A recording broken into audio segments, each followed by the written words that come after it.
led back to how to rob. I'm like, it doesn't matter to me, if anyone's upset.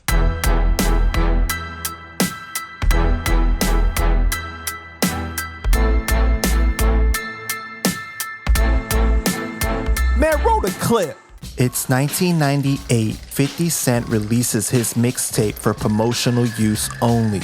On the song Piece by Piece, 50 raps. My dogs, they like to dumb out, they do it for fun. My whole clique pack guns, just fucking bigger than fun. Niggas is worse than Stevie, got sight. On the same mixtape, 50 has the song Get on the Floor and he raps. When she got little niggas running around packing, not little guns, this shit is bigger than fun. Let me find out you thinking about jumping with me. The pussy cloud boy, you're not run with me. It's August 10th, 1999, and 50 releases the song How to Rob, going at the entire industry. The song was featured on the Into Deep soundtrack and eventually released on 50's Power of a Dollar EP, which was released on September 12, 2000. The song was produced by Poke and Tone of the Trackmasters and featured D-Dot the Mad Rapper Angeletti. On the song, 50 rapped, I rob pun without a gun, snatch his piece and run. This ninja weigh 400 pounds, how he gon' catch me, son? The Mad Rapper softened the seriousness of the song by rapping, this ain't serious. Being broke can make you delirious. So we rob and steal so our wallets can be bigger. 50 Cent, how it feel to rob an industry ninja. It's October 15th, 1999, and 50 does an interview with Video Music Box and talks about how to rob. Let's talk about How to Rob. That was by far to me, that was like one of the funniest, most truthful songs, man, that I've ever heard. How did you actually come up with that concept, and how long did it take you to write that? I used the format from Biggie's Dreams of Sex and R&B Chick. Okay. I used that format. And I did cause the jewelry is becoming a part of hip hop. It's symbolizing your success right now. The bigger artists got bigger diamonds now. You know what I'm saying? So that's why I came along the lines. When Big was thinking Dreams of Sex and R&B Chick, it's cause I think R&B music is sexy, regardless, even if the artists aren't attractive. Like, what do you do when you listen to that music? You know what I'm saying? So I'm thinking of a way, to do it in my angle, like my way, how I could do it, and I came up with How to Rob, and just that's the way I brought it to the table. It's February 7, 2000, and the hip-hop community and world is shocked when it is announced Big Pun passes away unexpectedly. Big Pun was staying at a hotel in White Plains, New York, with his wife Liza Rios and 3 children when he experienced difficulty breathing and collapsed in the hotel room. Unfortunately, the paramedics were unable to revive him. He was only 28 years old and died of heart failure. Pun was working on his second album at the time and he never got the chance to see its release. Rest in peace, Big Pun.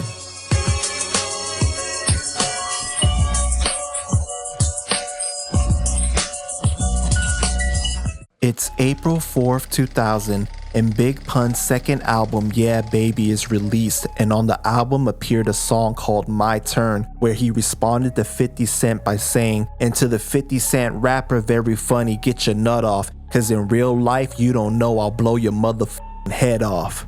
That's my motherfucking word, you understand? Thought we was a joke? Shit, Terror Squad ninja, you don't know me, you don't know my name, don't say it, you understand? Told you before, I ain't no motherfucking rapper, understand? Shit, I don't make no songs about rappers I don't like. If I'ma make a song, it's gonna be how I beat your motherfucking ass, understand? That'll be the name of the motherfucking.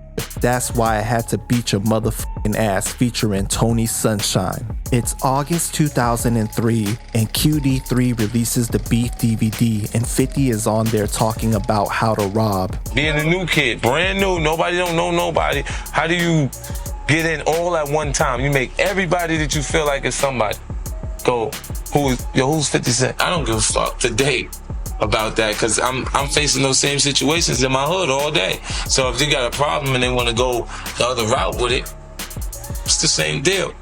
You know, because it's that or go back to the hood. And that's all that's waiting for me back in the hood. It's September 21st, 2013, and D-Dot does an interview with Vlad TV and reveals the original song had mentioned Mariah Carey and Tommy Mottola, but had to be changed since Mariah got mad. He said he spoke with Missy Elliott and Big Pun, who were angry about the record, but asked them if they liked the song in the end, and they did, but they didn't like that they were being mentioned the way they were mentioned. It's December 12, 2019, and D-Dot does an interview with The Breakfast Club saying the Big Pun line was insensitive. Charlemagne asked why D-Dot was worried about Pun, and was it because Pun was really about that life? D-Dot said he didn't know Pun well enough to know how real he was, but he felt the line about Pun not being able to run and being overweight was a little insensitive. Charlemagne brought up the fact that Pun passed away from heart failure and understood where D-Dot was coming from. D-Dot said some of the other disses were more funny and lighthearted, but Pun's was a little more serious because D-Dot had been in the studio with Pun and saw how difficult his breathing was. It's April 28th, 2020, and 50 Cent releases his book Hustle Harder, Hustle Smarter, and talks about how to rob and Big Pun. How to Rob wasn't intended to just diss one person. It was a diss to the entire industry. It was as if I was saying, if none of y'all want to be my friend, then we're all going to be enemies. I let almost everyone have it. Jay-Z, Wu-Tang, Big Pun, Missy Elliott, Will Smith, Jada Pinkett, Slick Rick, DMX, Bobby Brown, and Whitney Houston all got called out by name in order to signal that I was only interested in competition, not hostility. We threw in the line. I've been scheming on Tone and Poke since they found me, directed against the Trackmasters too, just to show that even my guys weren't above being dissed. Then we added the mad rapper in the chorus, saying this ain't serious, being broke can make you delirious, to bring a little levity to the situation. Even with those disclaimers, the record created an uproar the moment it dropped on Hot 97, New York City's premier radio station at the time. Most of those artists weren't prepared for someone saying their name in the song. Throughout the culture, everyone was asking, whoa, who is this new guy? Because he's saying everyone's name and don't care about nothing. Some of the biggest ones, including Jay-Z, Big Pun, and Wu-Tang, had responses for me, which was exactly what I hoped for. I needed something that was going to create attention around me, and How to Rob got me noticed immediately. Columbia snatched up the song and put it on the In Too Deep soundtrack, which exposed me to a wider audience. Everything was going according to my plan, but then I got shot, which essentially derailed everything I put into motion. It would end up taking a few more years to experience the hit debut I'd worked so hard for, but I still learned a valuable lesson with How to Rob. People always respond to a competitor. When you're viewed as someone who's going to run into the fray, as opposed to running from it, you'll always have eyes on you. Whether it's rap, sports, politics, media, or business, there's always going to be an audience for someone who isn't afraid to mix it up with their rivals. All you have to do to capitalize on that appetite for action is keep your emotions out of the process. I didn't have a problem with most of the artists I mentioned in that song. I respected the hell out of guys like Jay, Pun, and Raekwon, but being respectful wasn't going to put me in the position I needed to be in to realize my dreams. I had to demonstrate my competitiveness to make the industry take notice of me. So that's exactly what I did. They haven't stopped paying attention to me since. It's May 8th, 2020, and Tony Sunshine does an interview with Hip Hop Uncensored about 50 Cent and Big Pun's beef. Motherfucker. Right. Featuring Tony Sunshine. We don't make songs about you you don't like. If we gonna make a song about you, it's gonna be on How We Beat Your Ass featuring Tony Sunshine. Right. Well, that's just to show you how, that was just to let it be known how official we was and how we wasn't willing to take no type of disrespect from no one of no caliber, of no race, of no age, of no kind. You know what I mean? And it is what it is. You know what I mean? They chose, I guess they chose to come at Pun and come at some of the fellas in the game, because who else in the game? Really? Yeah. You know what I'm saying? Like, who, with no disrespect in no shape, form, or fashion. You know what I'm saying? And I say this because there's a lot of good niggas in the game and there's a lot of real motherfuckers in the game. But at that time, who was realer than us? Who was putting in more work than us? Because we had to prove ourselves. So there was nobody putting in more work than us. There was nobody,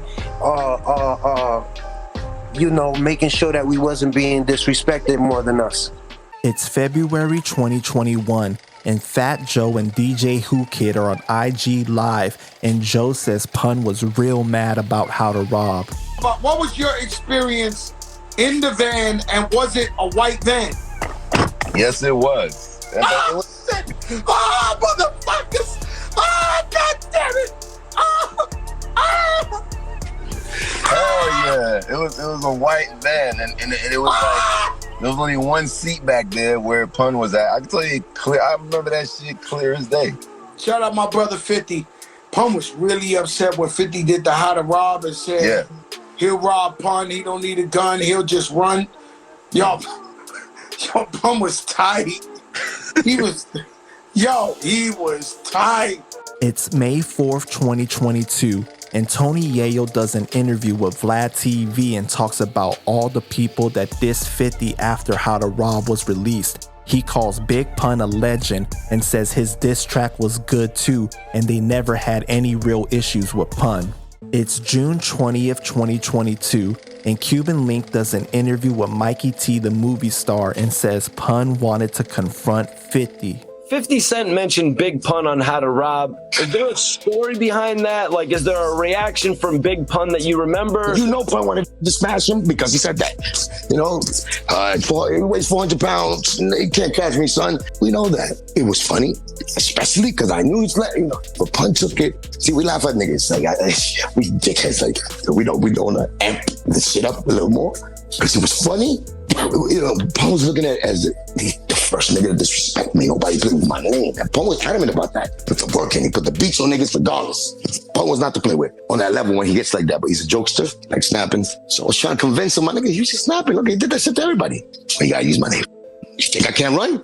You think I can't catch him? So tell me, did Big Pun really go looking for 50 Cent? He did actually address him on track. Did he go looking for 50? Nah. He wanted to confront 50. He wanted to confront 50. Let's just say that. He didn't looking for him like that. 50 was 50 was when he came out with in the club. 50 was young, defiant, nice little street corner rapper, street nigga. Yeah, with a gimmick. He was obviously a gimmick punch. You know, my nigga, he's like a compliment, in other words. He used you because he's that big, as far as like you're the biggest star. That he used you, even though he's trying to rob your fan base, because it's a double meaning shit. That's why he said, how to rob niggas. He's gonna rob your fan base is what he meant, really. So it's a stick up regardless. It's November 7th, 2023. And D-Dot does an interview with the great Panda Chop, sharing how Big Pun was upset about the song How to Rob. So I know you ended up having a conversation with Big Pun about How to Rob, right? Because small. Like, what was that conversation like and Pun's reaction? He was a little upset, you know what I'm saying? But again, that dude was, phenomenal. So I think he brushed it off his shoulder. So I'm a little surprised that Pun felt the way, because Pun is such a lyrical genius that I felt like he would get it, I don't think that he didn't get it. I just think the line itself, Missy with the hot dog, it's what was said. You know what I'm saying? Certain things were softer than others. Stevie J didn't like the line, but he got it, you know what I'm saying? But he didn't like it. Nobody likes to be mentioned in a bad light. Nobody. But I came saying, hey, listen, come on, man. Like, I'm not going to ruin my career for this fucking record right here. You know what I mean? So it was in jest. So take it as such. If not, then see what I see. It's December 17th, 2023, and Cuban Link does an interview with the best interviewer, Panda Chop, and shares his feelings about Big Pun's response to 50 Cent. Pun, yeah, he was mad. Felt like that was disrespect. Ready to get him. Why did he find that disrespectful? Because Pun is like... We were the three, nobody disses us. That's it. We who we are, we don't tolerate motherfuckers dissing. But if we do, when we see each other, I'm busting your shit open. But he didn't get the point of the song, though? He didn't I'm trying to tell you that time, that's what it was. After a while, you take it that serious. You told me the first time. Okay, first time. All right, cool. And I was like this. What you just said? I was like, my nigga, but he ain't really dissing like you. Put fucking 4 bullets through Jay-Z door. He just made fun about, like, he took it light with you. I was trying to break it down like that because the song was hot. So you got it the first time you understood what he was trying to do. It wasn't about me, but I would. But I mean, like the overall song, like you understood the. Of course. And then, yeah. It's real beef. He just fucking set it off with everybody. On bigger people or the same level as us. So he just don't got beef with you, Pun. It wasn't personal. He just did, I know the team. He's just mad that he was used in a negative way and people heard it. You know what I'm saying? About pictures fucking self in a strip club and motherfucker, especially with his weight. Like he would laugh in certain places, but he, like me, when I step on his weight, he could take it and he knows that he had to push me to do it in front of people, like make snaps. 50 snapped on him. Even though it was a snap, he got mad. Like that though, like we gonna do it. You know what I'm saying? And then after a while, he just, he knew. He just, he's like that. He could know it's fucking wrong, but he just didn't like it. Like, what the fuck is you to talk about? You using me? Fuck you, I'm gonna beat the shit out of you. That's how we handle shit in the street. And Punny's the psycho when he goes there, so. Were you there when he wrote his like response to 50? To the 50 Cent rapper, haha, get you. Yeah. A lot of people like that song. I didn't, because he showed that he took it serious. You know what I'm saying? I knew he was serious when he said that. So, brothers taking it serious. So I want to see 50 Cent. I gotta do something. I didn't want him to take me there because I like the song. It's April 2000, and 50 Cent is on his promo tour and decides to change the lyrics to How to Rob to pay homage to Big Pun. We rob niggas for fun. Sex, shoot, run. How we do it, son? Rest in peace, run. Hey, yo, this ain't serious. He'll break one like you, delirious. When we rob and stairs on once to be big up 50 Cent. I don't feel a robber industry. When it comes to this beef, it was very brief due to the untimely demise of Big Pun. But it seems as though 50 Cent never took it very seriously, as the song How to Rob was more of a marketing tool than a personal attack on anyone mentioned. Big Pun seemed to have taken things more personal at the time. Things could have gotten more serious as time went on had Pun lived due to 50's eventual beef with Fat Joe. So y'all let me know what y'all think about this, man. Put your thoughts down in the comments and make sure you like and subscribe and stay connected with Panda Chop Chronicles. Peace!